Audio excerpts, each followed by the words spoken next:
श्रीराम. वासनेचं प्राबल्य. माझ्या निरूपणाचा तुम्हास विसर पडतो म्हणून बरंच आहे. एखादी गोष्ट चांगली आहे आणि ती मिळाली तर सुखप्रद होईल या गोष्टीची आठवण असूनही आपण ती मिळवण्यासाठी प्रयत्न करीत नाही, हे अगदी अयोग्य आहे. हे पापच आहे. जर आपल्याला समजलं नाही तर ते न करण्यात पाप नाही, परंतु समजूनही न करण्यात अत्यंत पाप आहे.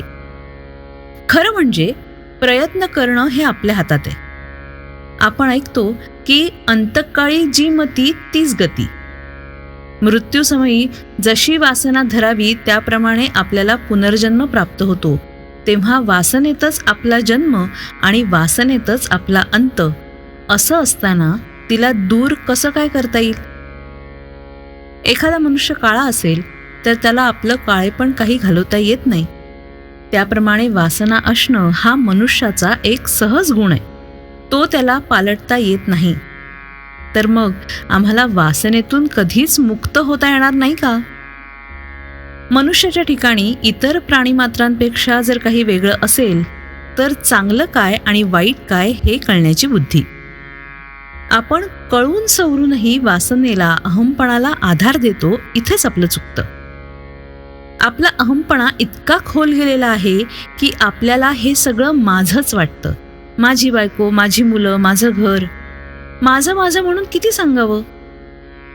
त्या माझेपणामुळेच अहंभाव वाढीला लागून सगळं काही आपल्या मनाजोगतं, आपल्याला सुख देणारं हवं हवंसं वाटू लागतं आणि मग दुःख अगदी नकोसं वाटतं. अर्थात जगात कोणालाच नुसतं सुख मिळत नाही. असं असूनही अहंपणाला बळी पडून सुखाच्या लालचीने मनुष्य मरेपर्यंत बरी वाईट कृत्य करत असतो आणि त्याचप्रमाणे त्याची वासना बनत जाते. वासना म्हणजे अभिमान, म्हणजेच मीपणा.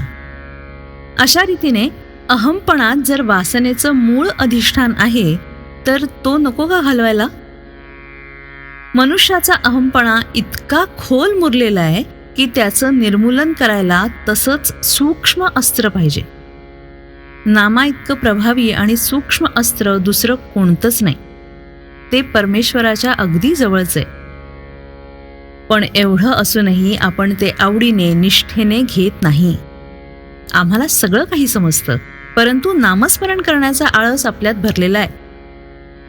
भगवंत करता आहे असं अनुसंधान जो रात्रंदिवस ठेवील त्याचाच अहंकार जाईल, हे ध्यानात ठेवून आपण भगवंताचं नाम घ्यावं. मनाने भगवंताचे होणे हे भक्तीचं मर्म. आपल्याला जे पाहिजे ते त्याच्याजवळ मागावं. मागितलेली वस्तू भगवंत देईल किंवा न देईल.